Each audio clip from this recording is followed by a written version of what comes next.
Yo, what is up guys? It is Samool back again with another Epic 7 video for you guys today. And today we're going to be talking about the banners that are currently running on the rotation featuring Tywin and Ervalen, and also if their artifacts are worth purchasing from the Powder of Knowledge shop. Now starting off, let's talk about Tywin very quickly. Looking at his skills guys, you're going to notice that he is an Ice Knight first of all, and his S3 is going to be an AoE defense break that also gives him a defense buff. Now because of this, you're basically going to use him as a defense breaker in cleave teams because of the fact that this goes up to 100% chance. You can actually soul burn this if you bring a mage with Toghal's Ancient Book, and soul burning this will give you an extra turn and allow you to use your S2, which will allow you to give attack buff and critical hit chance buff to an ally and also increase their CR by 30%. Now his S1 is just going to be a single target attack with a dispel. This does not really matter too much. His main usage is going to be in PvP as a defense breaker. Like I said, you're going to S3, soul burn it, and then S2. So he works very similarly to Flan. So if we actually look at Flan's kit here, you're going to see that Flan's S3 is also a defense break, but it also has a CR pushback. This is also a non-attack skill, so you won't be able to proc counterattacks, and even though she's ice guys, this will work against earth units and also will not be able to miss. This is also 100% chance. You can also soul burn this for an extra turn, and you're going to see that her S2 is basically a better version of Tywin's, which is 10% more CR push if you max this out, and instead of critical hit chance, you give critical hit damage, which is way better, especially because it just makes you hit a lot harder, right? S1s don't really matter too much, but you're going to see that it is very similar to Dispel. So Flan is basically just a better Tywin, and because of that reason, you're not going to really need to pull for Tywin because, you know, even if you do get him and you need an AoE defense breaker, Flan is just a way better option. Even though Tywin's S3 damages and you might want to use it against like Politis, keep in mind when you S2 after with Tywin, you're still going to proc the Politis' S2. So Flan is just a better version of Tywin. So for that reason, it's an easy skip. Tywin definitely needs a rework or another buff because he just got power crept quite a long time ago and hasn't really been touched. Looking at his artifact though, you're going to see Crown of Glory. It is a knight exclusive artifact. It is just going to give you defense, and you're also going to just remove souls from the enemy when the caster suffers an attack that targets all allies. This artifact's not that great. It's very niche and kind of troll. You kind of use it to surprise your enemy, but for the most part, there are just way better knight artifacts out there. For that reason, this is also an easy skip. I think Tywin and his artifact are both really easy skips. Tywin is just not that great, and then Crown of Glory, you know, not that great of an artifact currently. Now looking at Ervalen, guys. So Ervalen recently got reworked. I wouldn't say recently, but about like a year ago. You're going to see his skills are a little bit different now. So his S3 is going to be a attack that will give him a counterattacking stance and barrier. You're also going to see that basically this is going to make sure that he does more damage against tankier enemies, because you're going to see when the enemy's max health is greater than the caster's max health, the damage will increase up to a maximum of 70%. This is actually pretty strong and hits pretty hard. The only problem is he's very slow and he's very squishy. Keep in mind he's a thief guy, so his base health and defense are very low.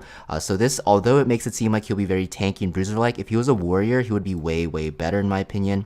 His S2 single target attack will give him immunity. Same thing, if the enemy's max HP is higher than Ervalen's, he does more damage. And then his S1, guys, is a single target attack with the defense break. So very weird, because the way he plays is like he's kind of like a bruiser unit where you want to counterattack, survive, and use that barrier. Thing is, this is very easily strippable, and also like you can't stack him on health because you want the enemy to be higher max health than him, which makes it so that you want to stack him on defense, but thieves have like the lowest base defenses in the game, so it's really hard to make him tanky. The best way to use him is to not use him and just put him on the bench.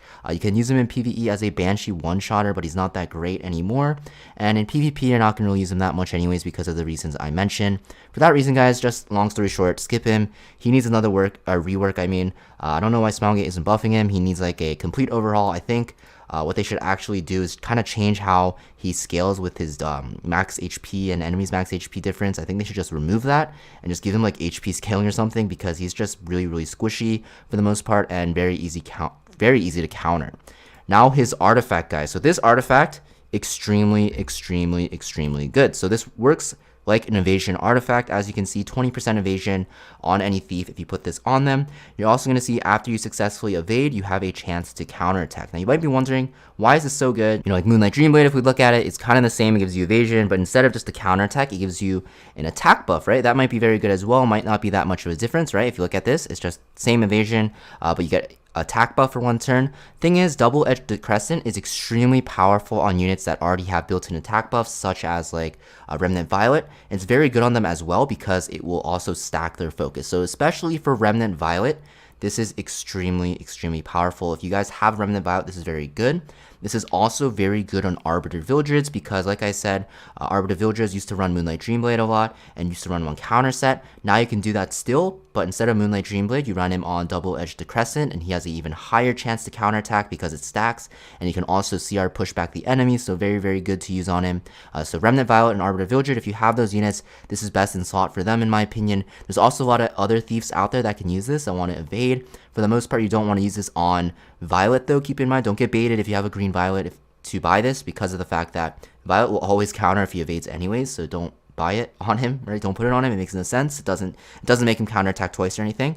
So this is going to be good on other thieves. If you like using counterattacking thieves, this is a very powerful artifact, and I highly recommend buying it. Even at the first rank, it is pretty good. 22.5% chance to counterattack at plus 15 with only one copy is still very good, and the evasion is still flat at 20.